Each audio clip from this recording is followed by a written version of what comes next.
Та бүхэнд энэ өдрийн мэндийг хүргэе. 2021 оны 10 сарын 9-нд Монгол Германы хамтарсан ашигт малтмал технологийн их сургуулиас одоо жил болгон зохион байгуулдаг багш нарын симпозиумыг бид Ховд аймгийн боловсролын газар Ховд их сургуультай хамтран амжилттай зохион байгуулсан. За тэгээд энэ одоо хурлын үеэр яригдсан хилцүүлэгдсэн зарим бэлтгэлүүдээс бид нар цуврал байдлаар хүргэхээр ингэж төлөвлөн ажиллаж байна.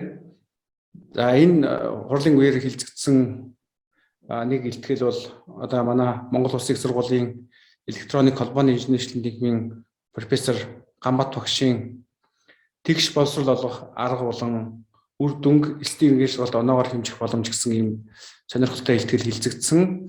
Тэгээ энэ илтгэлийг бас дахин одоо энэ юм дээр дахин танилцуулж өгнө үү гэж бид нар ингэж хүсэж байгаа. Тэгээ бидний урилгыг хүлээж авч энэ илтгэлээ дахин танилцуулж яваад талархлаа илэрхийлье. За Гамбат багш хэлээ. За ингээд намаа ингээд өөрч илтгэл танилцуулах болсон үнэн баярлалаа. За тэгээд илтгэлийн сэдвээр сая танилцуулсан.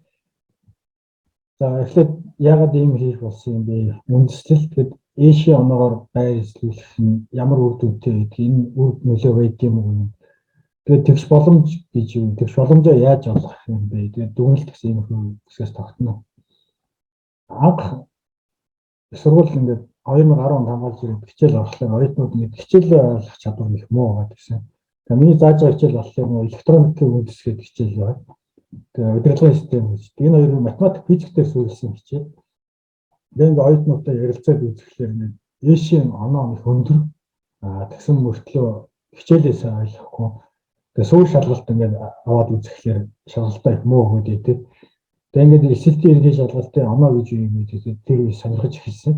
Тэгээд жишээ нь энэ оноо гэдэг олон оноо зарладаг л да. 782 оноо гэсэн байна. Тэгээд анхны оноо, хэмжээс оноо, функционалт оноо, амжилт чанарын индекс гэдэг ийм олон дүн зарлаа. Биднээс юу юм бэ гэж. Тэгээд энэ дээрээс эхлээд судлаад үзэхлээр хичээл болголтын дээр бүгдээр 100 онооны шалгалт авдаг. Тэгээд 100 онооны шалгалт аваад тэрийг 800 болгоод хувилаад өгчтэй. Ингэж хувилахдаа нөгөө хэвийн тархалт ашиглаад хувилаад өгчтэй байгаа. За энэ хэвийн тархалт ашиглаад хувилаад өгчтэй хүмүүс хэвийн тархалт гэж юу яаж боддог юм бэ гэдгийг ойлгомж өгөөс болдог. Хэвийн тархалт гэдэг нь зүгээр ингээд ямар ч юм ингээд тоолоод хүмүүсийн өндрийг үзлээ гэдэг ингээд үзэх юм бол ийм стат барина. Энийг бол хэвийн тархалт гэж нэрлэдэг. Тэгээд амжилт чанарын индекс гэдэг ингээд нийт хүүхдүүдэд 10 A, B ингээд ийм байдлаар эзэлнэ гэдэг ингээд өгчдөг. Энийг бол хэвийн тархалт гэдэг. Тэгмээ 100 онооны шалгалт авангуудаа бүгдийг энэгээр хувилаад эхний төдөө 800 гэдэг ингээд өгчлөөр бүх юм ингээд хэвийн юм шиг харагдаад эхэлдэг байна. Надад хэвийн тархалт тавьсны хамгийн нэг давуу тал нь гэх юм уу да. Босго оноо 400 гэдгийг тогтоож. Ихтэй сургуулиудын босго оноо 400. За тэгээд энэ босго оноо 400-ыг яаж тогтоож байгаа вэ гэхээр нийт шалгалт өгсөн хүүхдүүдийн 85% 400-аас их оноотой гэж тавьчихдаг байхгүй. Түүнээс хүүхдүүдийн юу мэдж байгаа, юу чадж байгаа гэдгээс хамаагүй байхгүй. Ингээд тавиад өгчдөг. За 100 онооны шалгалтаар авсан дүнг ингээ харуулъя. Математик дээр чинь 2014 онд 100 онооны шалгалтаас 12 оноо авсан хүүхэд нь 400-аас дээш оноо аваад ихтэй сургуульд авах боломжтой болж. Тэгээ ингээд 4 жилийн дунджийг аваад үзэх юм бол 14 оноо гэж байна. 14 оноо яавал авах юм бэ гэхээр хүүхэд зүгээр сонгох тестнийхээ нэг багныг босоогоор бүгэлчэхэд л авна гэсэн. A, B, C, D гэдгийнхэд аль нэгийг сонгоод бүгэлэхэд хүүхэд энэ оноог аваад их сургуульд орно. Өөрөөр хэлбэл математикийн шалгалтыг юу ч бодохгүйгээр бүгэлээд их сургуульд орох боломжийг юм хэвийн тархалт олгоод байгаа байхгүй. Тэгээд энийг янз янзаар ингээд гаргаж үзсэн. 60%-ээс дээш байх юм бол амжилттай. Тэгээд 100-аас 30 хэсгээд ингээд янз янзаар ингэж ирэмбэлж үзээд дундаж оноогоор нэрмэлж үзээд тэгээд хамгийн сүүлд нь болохоор нөгөө гаргасан гэхээр аймагуудаар нь байр эзлүүлэх илүү үр дүнтэй юм байна. Гэхдээ медиа оноо. За яг медиа оноо гэдгийг дараа нь бүгдээрээ ярих болно. Аймагуудаар байр эзлүүлэхээр хүмүүс юунд сонирхдаг юм гэхээр тухайн орон нутгийн хүүхэд юу мэдж байгаа, өөрийнх нь хүүхэд ямар сурч байгаа сонир биш. Нутгийн нэр доошоо орчлоо гэдэг хүмүүст амар их эмзэг тусдаг юм билээ. Тэгээд энэ аймгаар нь ирэмблээд ирэхлээр хүмүүс бол энэ нутгийн нэр доошоо ороод ингээд маш их хандж эхэлдэг. Тэрийг буруу бодсон байна, энийг буруу бодсон байна. Манайх сайн байгаа гэдэг ч юм уу те. За тэгээд энийгээр Тэгээд ангуудыг байр эзлээд тэгэхээр янз янзын эрэг сөрөг комитет гарч ирсэн. Тэгээд ийм юм бусад улсад хийдэм үгүй гэдэг ингээд судлаад үзсэн. Тэгээд Америктэй холбоотой Америкийн англи хэл дээр үйлүүд хараад үзэхлээр дундад сургуулийн аранкийг саттай шалгалт одоо манайхаар бол ийшин шалгалттай ингээд аваад коллежид ороод ямар сурах юм бэ гэдгийг юм таамагласан үрдэн байна. За энийг бол таамаглаж болж байна гэжтэй. Дунд сургуулийн аранктай нэг хүнээс хамаардаг алдаатай байдаг юм. Яг тэгэхээр нэг хичээлийг нэг багш заадаг. Тэгээд тэр багшийн шалгалт алдаатай ч байж болно, алдаагүй ч байж болно. Ингээд нэг хүнээс үнэлгээнээс хэд хамаардаг учраас дунд сургуулийн аранк бол ер нь алдаатай байд юм байна. Гэхдээ дунд сургуультай сайн сурч ирсэн хүүхдүүд их сургууль сурахдаа бол сайн сурчдаг гэж. Яг тэгэхээр нөгөө дунд сургуульд авч явсан суур мэдлэг нь их сургуулийн хичээлийн суур болдог учраас их сургуульд одоо шарик нээж ирдэг. Шарик дээр сураа явчихдаг юм аа гэж дүгнэлт хийсэн юм. Тэгээд өөр үнэлгээ сургалтын ингээд ийм шалгуурууд ингээд хөндлөнгийн үнэлгээний систем байгаа. Энэ үнэлгээний системүүдээс хамгийн сайн арга бол юу гэхээр ээшээ оноо. Одоо монголоор бол ээш гэсэн үг шүү дээ. Ээшийг яг тэгэхээр олон хүн боловсруулдаг нэг хүнээс хамаардгүй.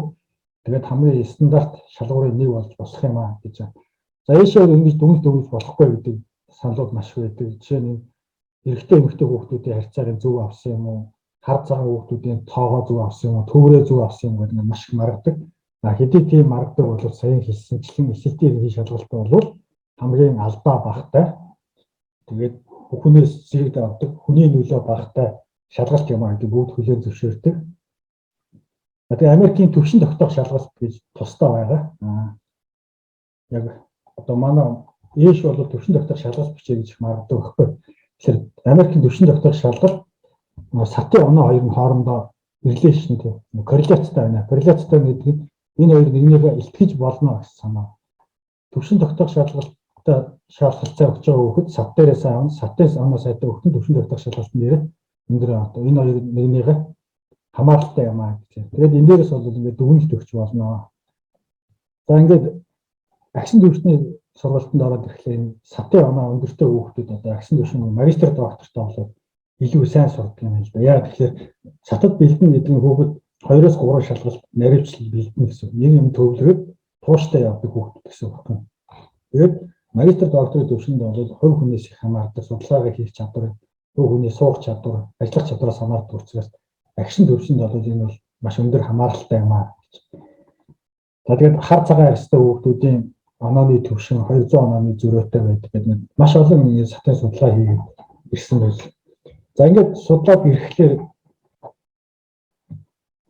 жагсаагаад судлаад ингээд аймагуд одоо манайхаар бол аймагуд ингээд мужуудаар ингээд жагсаагаад Америкт ирэхлээр муж улс болон өөрсдөө арга хэмжээ авдаг, өөрсдийнхөө боловсролын систем мужийнхаа оноог дээшлүүлэхийн тулд янз янзын арга хэрэгэлдэг байна.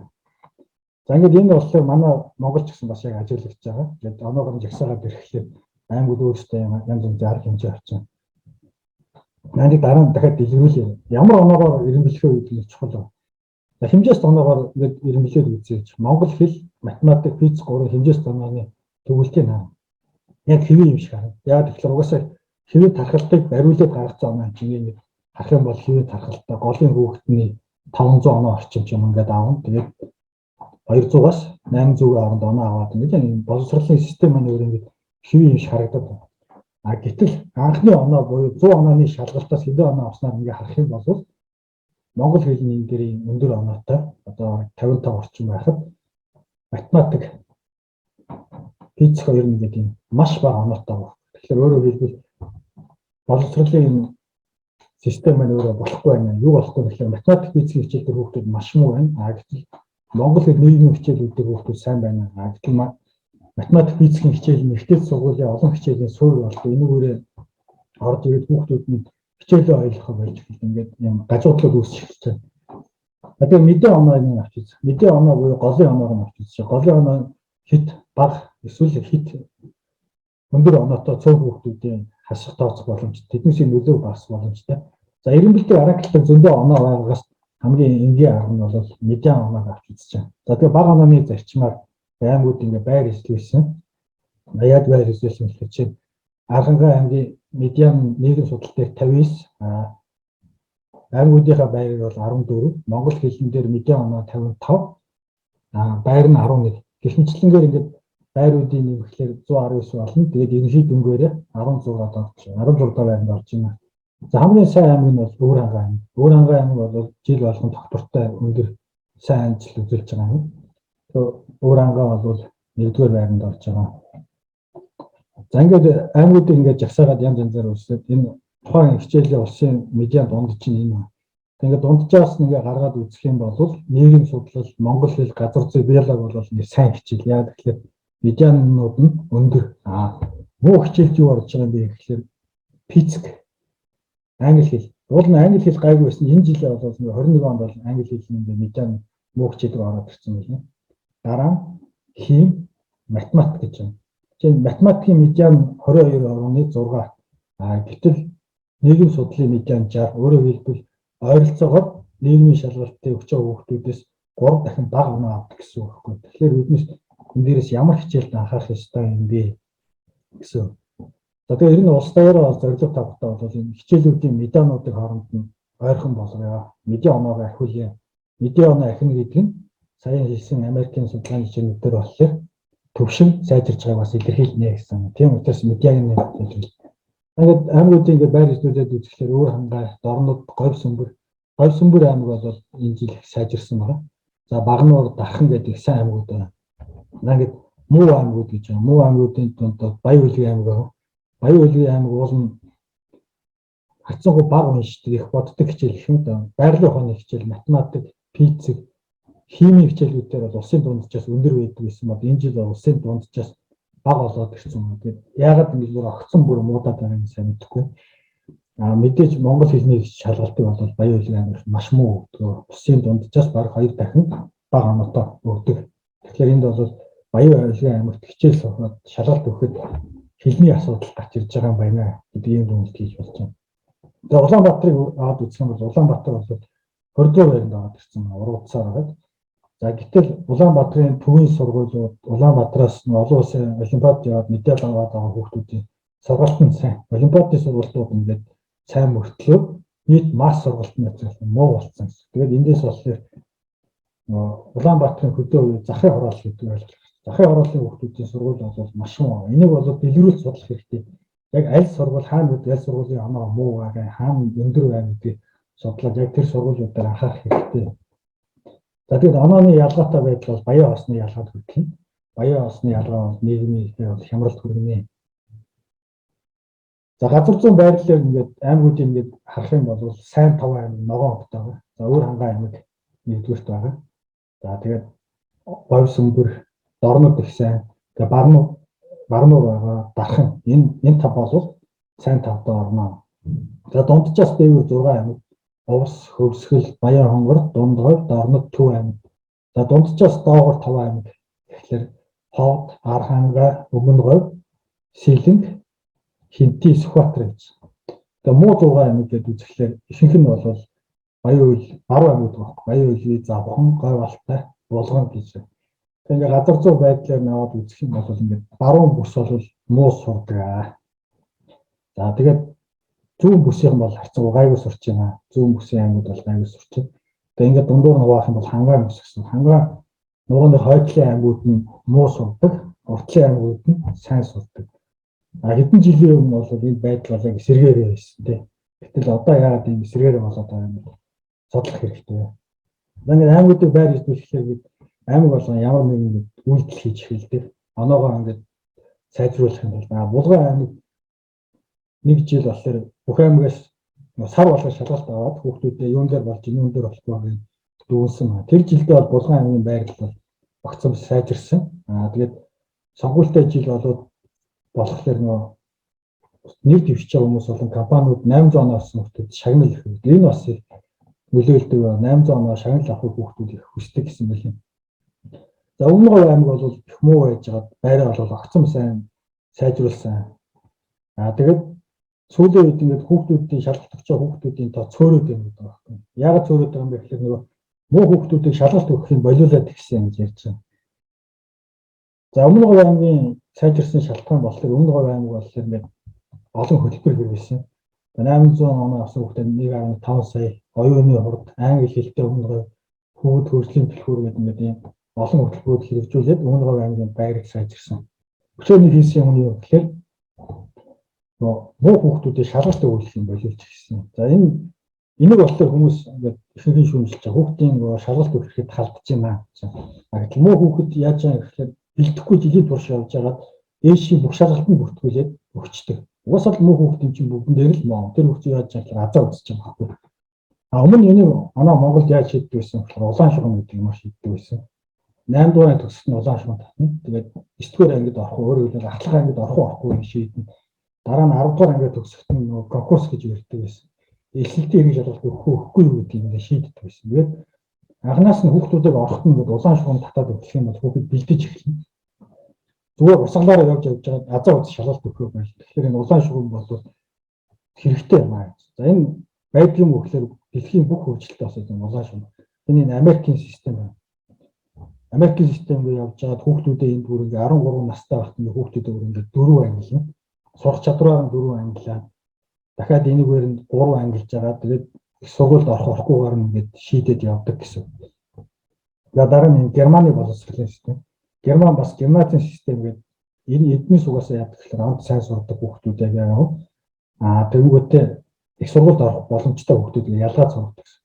Тэгээ occasional манайхаар ажлын мэрэгч үйлдвэрлэлийн төвлөлтөө энэний орохгүйг ингээд хүүхдүүдийг ингээд улсууд ингээд яадаг гэхээр сурах чадвараар нь ялгаж байгаа сургадаг.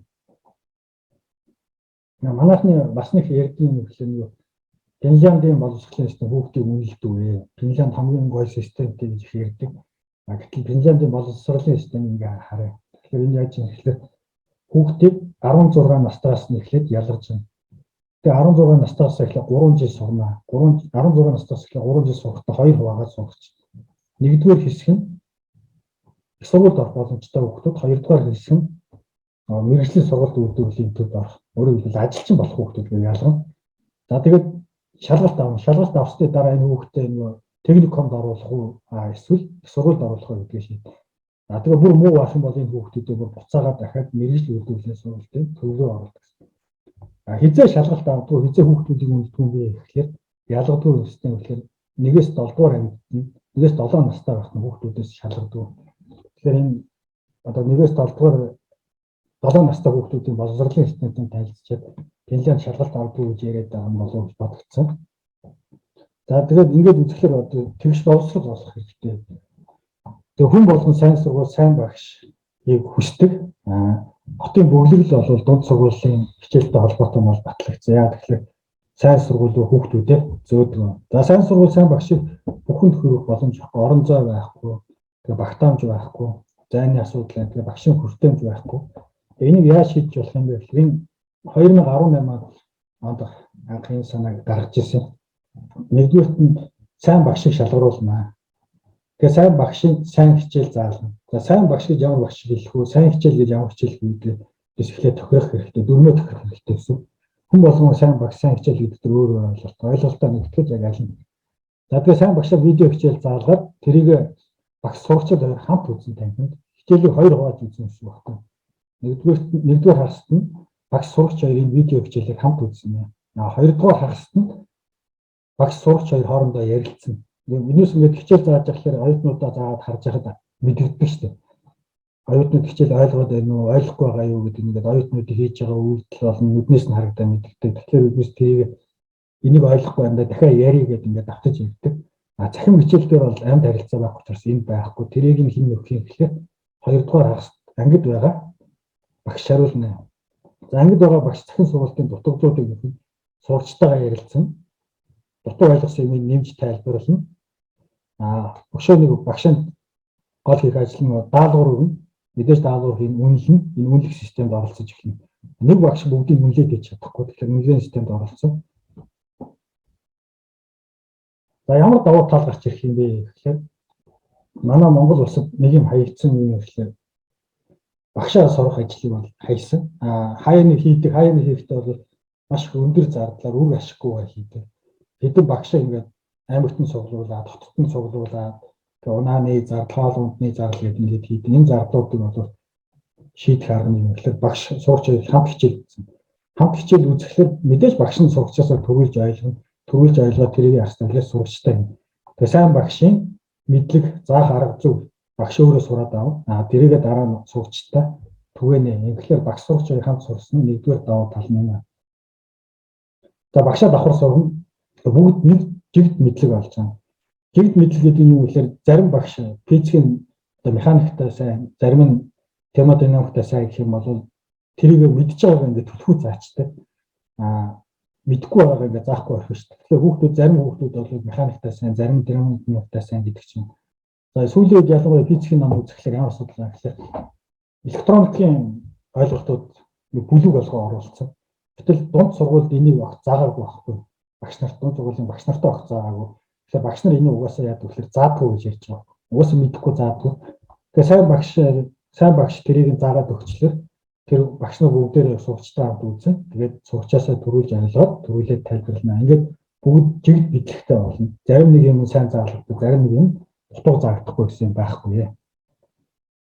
За орчин болон орон зайнаас үл хамааран ийм давуу талцаа хэрэгжүүлэхтэй байх юм гэхээр түрүү хэлсэн гэдэг сайн багшийг шалгуулна, сайн хичээлийг бэлтгүүлнэ, сайн хичээлээ түгэн, сайн хичээлийг багш сурагчийг хамт үзнэ.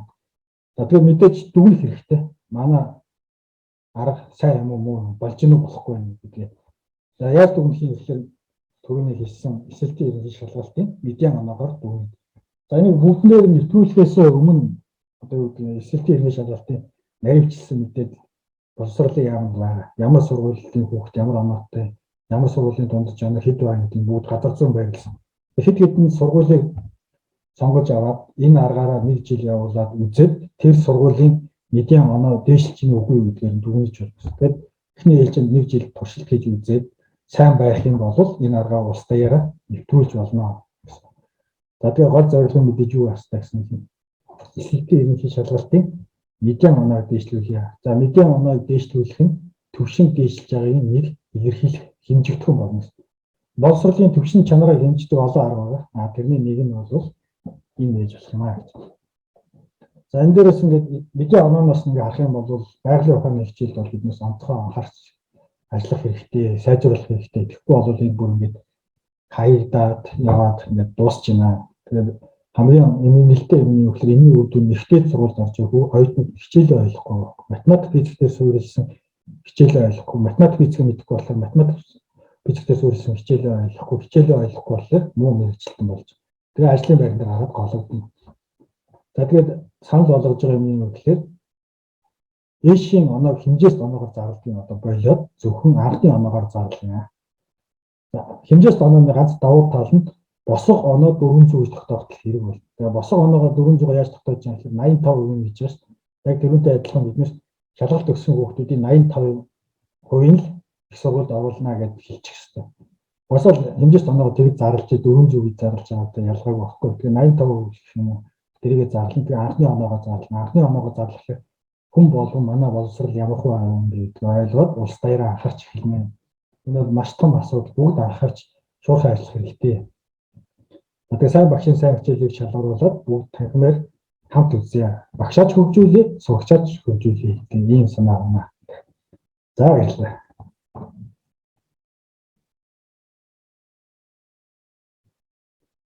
Сайн багш сонсогч юм. За баярлалаа. Сонирхолтой ихтгэлийг басан гэж хэлэлцүүлсэнд. Тэгээд саяхан одоо яг ялангуяа дүгэлт хэсэг дээр танилцуулж байгаа одоо өөрөөр хэлбэл энэ аймагуудыг бас эсдийн шалгалтын онооных нь үр дүнгээр бас ингээд ирэмблэх анхны бас орлого хийсэн тий. За тэгээ ер нь бол гол нь энэ дээр учиргүй нэг сайн муу гэхээсээ илүү ер нь одоо аль аймагуд илүү анхаарах хэрэгтэй байна уу тий. Энд одоо сурагчдын хувьд илүү анхаарал багш нарын зүгээс ч гэсэн боловсролын байгууллага нь илүү анхаарах шаардлагатай байна гэдгийг бас харуулж байгаа ийм одоо мэдээлэл өгж байна. Тэгээд цаашдаа яг Магамаа тогшин хэлснээр энэ нөгөө судалгааг илүү наривчлсан байдлаар тий бүр задлаад ингээд гаргавал тэгээд яг энэ үр дүн дээр үндэслээд жил болгон одоо энэ судалгаа хийгээд яг энэ аргачлалаа тогтоогоо тий тогтож аваад тэгээд жил болгон энэ судалгаа хийгээд үйл ажиллагаа одоо хэр зэрэг сайжирч байгааг ингээд хараад явах юм бол мэдээж бидний боловсролын түвшин маань сайжрах юм одоо юу бас харагдаж байна. Тэгээ дээрээс нь зүгээр яг бас нэг анхаарал татж байгаа юм. Ялангуяа нэг байгалийн ухааны хичээлүүд одоо сайн муу хичээлгээд ярьж байна те. Тэгээ харахад бол одоо ялангуяа бидний нөгөө инженерийн чиглэлээр мэрэгчлэлтэн бэлтгэдэг жишээ нь манай сургуулийн хувьд ингээд харах юм бол яг одоо тэр хичээлүүд маань илүү анхаарал татж байгаа нь те. Энэ бол орондоо яриач гэсэн бид нар энд бас нэлийн сайн элцэгчдийг авч ирж сайн мэрэгчлэлтэн бэлтгэн тийм учраас ялангуяа физик, англи хэл, хим, математикийн одоо хичээлүүдийн энэ юг одоо чанарыг сайжруулах гэдэг бол бас чухал харагдаж байна тийм. Зүгээр яг хуу сонирхож асуухад одоо мэдээж сүүлийн 2 жилийн хугацаанд бид нар сургалт маань онлайн сургалт явуулаа ковидын нөхцлөөс болоод тийм. Тэгээ сүүлийн үед маш хүчтэй яригдж байгаа зүйл одоо онлайн хичээлээс болоод одоо ялангуяа дунд сургуулийн хүүхдүүдийн хувьд сургалтын одоо хоцрогдол үүсчээд байна тийм. Тэгээ энийг яаж хурдан хугацаанд юу яах вэ? За энэний одоо тодорхой үр дагаврууд ялгаахгүй одоо манай мэрэгчлэлтэн бэлтгэж байгаа ихтэй сургуулиуд дээр бас гарч ирж байгаа тийм. Одоо хүүхдүүдийн хувьд бас зарим юмудаа мэдэхгүй сул байх ч гэдэг юм асуудал. Тэгээд тэр нөгөө сайн багшийн гэдэг одоо сайн танилцуулж байгаа тэр загварын юмуд бас нэлийн дээрээс ярьж танилцуулж ясныг би бас санаж байна тийм. Одоо тэгээд явуулж байгаа энэ яамны зүгээс явуулж байгаа арга хэмжээ эдгээр бас хэр зэрэг уялдаатай явах боломжтой вэ гэж харж байна. Сайн энэ мэдээ энтрийг харж байхад сая багш нар хичээл шалгаруулсан шүү дээ. Тэгээд багш нарыг нөгөө хичээлээ тавьчих. Нэг хичээлийг чинь шалгах юм бол 100,000-аар ч юм 200,000-аар ч юм авъя гэдэг. Тэгэхээр яг энэ загвар руу ерөөдөө орох гэж байгаа гэж ойлгосон.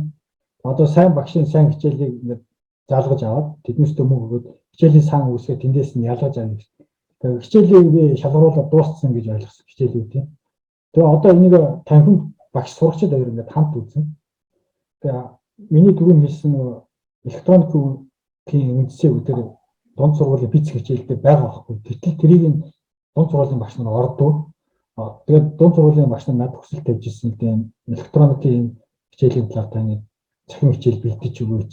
Тэгээд сургалт авъя гэдэг. Тэн дээр яг ганц нэг тоо электроникийн талаар ойлголтуудтай юм хийж ирсэн. Тэрийг бидний веб дээр болно тавьсан юм аа. За тэр ч 80 байна. Нүгээр орох юм бол ингээд ид байгаа. Тэгээд одоо болохоор тэр яамны гаргасан хөтөлбөр мэдээлэл энтрийг харж байгаа юм бол ид бол энэ загвар руу ер нь орж байгаа юм байна. Тэгээд тэгэхээр энэ загварын бол хамгийн давуу тал нь сайн багшийн хичээлийг сурагч багшийг аль алин үзэн багшинд сурна, хүүхдэнд сурна гэсэн. Тэгвэл бол орчноос хамаарсан, багшаас хамаарсан сайн муу заадаг хичээл гэдэг ялгаанууд нь ингээд алга болж эхэлнэ гэсэн үг. Түрүүн нөгөө таны хэлсэн энэ оноогоор ингээд байр эзлүүлээд байгаа юм гол зорилго нь бол зүгээр олон хүний анхаарлыг татах. Тэгээ олон хүний анхаарлыг татах. Боловсролын чанарыг үнэлдэг олон арга байгаа. Тэндээс хэмжиж болох нэг юм эсэлтийн ерхий шалгалтын мэд юм баггүй. Хэмжиж болох нэг. Тэгээ олон хүний анхаарлыг татаад оруулаад энэ бүгдээрээ анхаарах хэрэгтэй маань. Энэ чинь улсын аюулгүй байдалтай холбоотой, улс байх үгүйтэй холбоотой бүгдээрээ анхаарах хэрэгтэй. Гээл тийм зорилгоор юм хийж байна. Энэ таны хэлдгээр дэлгэрүүлж нарийн судлах хэрэгтэй. Энэ бол зүгээр жагсаалт зарлаад тэр жагсаалтаас авч байгаа оноо. Тэгээд аймгаар нь багшаар нь сургуулиар нь ингээд задлаад хичээлээр задлсан нарийн мэдээлэл. Тэн дээрээ бид нэг яг нарийн анализ хийгээд судалгаа хийгээд тэгээд явах хэрэгтэй. Тэгээд магадгүй энэ бус нутгийн онцлог энд их нөлөөлж магадгүй юм шүү. Ягаад гэвэл одоо энэ харахаар багш нараар нь судалж үзмээр байгаа. Энэ хичээлүүд энэ бүсээр ингээд их ялгараад хэллээ шүү дээ. Зүүн бүсийн нь сайн болоод, говийн уртлагын сайн болоод, бүсийн хойдлогын сайн болоод ирж байна те. Тэгэхээр энэ магадгүй энэ хаан бэлдсэн багш нар их байна тийм. Баруун аймгийн сургалт муу байгаад байгаа магадгүй ихэнх багш нь баруун аймагт бэлтгэсэн гэж магадгүй байхгүй. Тэрийг судлах хэрэгтэй. Энэ Аранга багшийн сургууль байгаа. Аранга багшийн сургууль төгссөн хүүхдүүдийн хангаан урах хойдлын мужуудаар их заагаад байноугүй гэдэг ч юм уу тийм. Тэгэхээр эндээс бол хаана анхаарах ёстой ингээд нэлээд дэлгэрүүлсэн мэдээлэл дээр дахиж ийм судалгаа хийх олон тийм чухал сэдвүүд гарч ирж байна. Тэгээд за яг Гамбатогшийн ингээд бас нөгөө өмнөх юмнуудыг бас үр дүнгуудыг нь танилцуулж байгааг би бас харж ирсэн. Тэгэхээр тодорхой цаг гаргаа тий өөрийнхөө ажлын хажуугаар ингээд цаг зав гаргаад ингээд ийм зүйл дээр хүмүүсийн бас анхаарлыг хандуулахаар ингээд ажиллаж байгаа нь бас их талархууштай зүйл гэж ингэж бодож байна. Гэхдээ юм болгоныг дандаа ингээд сайн дурын байдлаар хийгээд байхгүйгээр тэгэхээр одоо яг ялангуяа манай бодлого хариуцж байгаа юу маань ч гэсэн дэмжлэг үзүүлээд ингээд тогтмол юм одоо үйл ажиллагааг явуулдаг болоод ингээд сайжруулаад тий харьцуулт хийгээд ингээд яваад байвал бидний гол зорилго бол ер нь чанартай боловсролыг бүх төвшөнд шүү дээ тийм ээ. Тэгвэл багаас нь эхлээл бид нар Монгол хүн болох тэгэл дараагийн төвшөнд нь ингээд мэдээж одоо 10 жилийн сургуулийн хүүхдүүд маань сайн чанартай боловсрол авч чадчихвэл ихтэй сургуульд бол тэр илүү хэлбэрхэн тийм ямар нэгэн хүндрэлгүйгээр цаашаа ингээд мэрэгжил эзэмших боломжтой болно. Тэгэхээр бүх төвшөндөө энэ нөхцөлүүдэд анхаарал ингээд явж чадвал зөвхөн ярих биш одоо энэ ажлуудыг бас ялангуяа ийм сайн санаачлагуудыг бас дэмжиж ажиллах бас юм шаардлагатай гэдэг нь бас харагдаж байна. За тэгээд өнөөдрийн бидний урилгыг хүлээж авч бас юм өөрийнхөө судалгааны үр дүнгуудээсээ бас танилцуулсан Ганбат багштай баярлалаа. Ажил намжлал хүсье. За баярлалаа.